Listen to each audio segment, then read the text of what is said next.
Now, how did I find Odessa? It wasn't hard to find then. Its football team, Odessa Permian, was absolutely legendary at that point in time in 1988. It ended up winning, I think, 3 or 4 state championships in the 80s in what I would argue was the most competitive playoff system in the country. Then 64 teams vying to be the state champion. They were ranked number 1 in the preseason, and you know what makes a book? It's storytelling, it's narrative. You want your reader to turn the page, and my hope was that Permian would get to the playoffs as they were always pretty much guaranteed. But then there was Odessa. Not a quintessential small town. It's not Wink, Texas, but the feel of a small town because of its isolation, almost hermetically sealed, and of course a football stadium, Ratliff, that had cost $5.6 million in 1985 and seated 19,000 people. Well, that pretty much tells you football is important. So I got permission, I got access, and went down there. I lived there for a year. I took my twin boys with me. They went to Pee Wee Dalton's and bought red cowboy boots.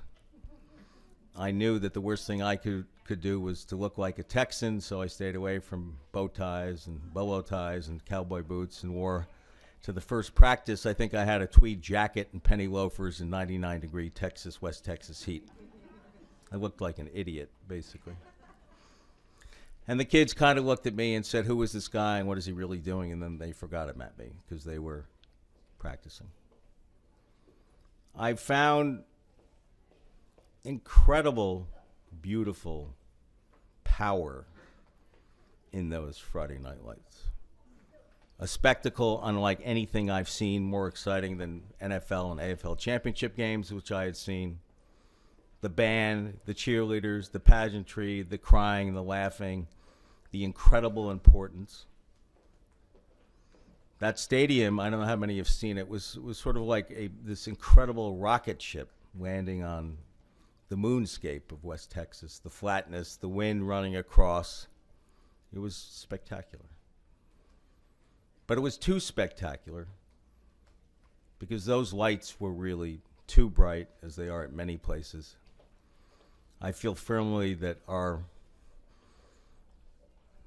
we have become warped in the role that sports plays in our lives and certainly in our high schools and our colleges. Too many parents, and this is not me talking, this was a recent poll by the Pew Foundation or Robert Wood Johnson Foundation and the Harvard School of Public Health. 25% of parents think that their kids will make it to the pros. Well, that's insane. But that also explains their obsession with their kids, the pressure they put on kids, the pressure to win at all costs, the pressure they put on coaches.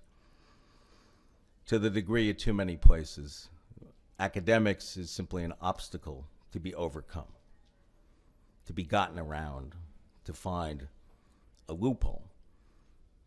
Academics, of course, should be the mainstay of life. It should be the other way around. But I think that sports, and it's not just Texas, it's not just football, it's basketball, it's lacrosse, it can even be squash, it can be fencing. That's become the co-curricular activity. That's become the important activity, and the academics, as I say, are sort of shunted to the side. And we are the only culture in the world that does this. We are the only society, we are the only country that looks to high school and college for sports entertainment. No other country does that. And it's been there at the beginning, and I don't know how we're going to get rid of it, but that's a bizarre thought, really. That sports is playing such a consuming role at our schools at a time when, as we all know, there is more competition, more globalization than ever before. And you talk to any foreign student who studied in a foreign country and come to the United States, they will say that high school is basically a joke. That the amount of time that is spent screwing around and fooling around, both in high school and college, is astounding to them. And I think sports is part of that monster that we've created.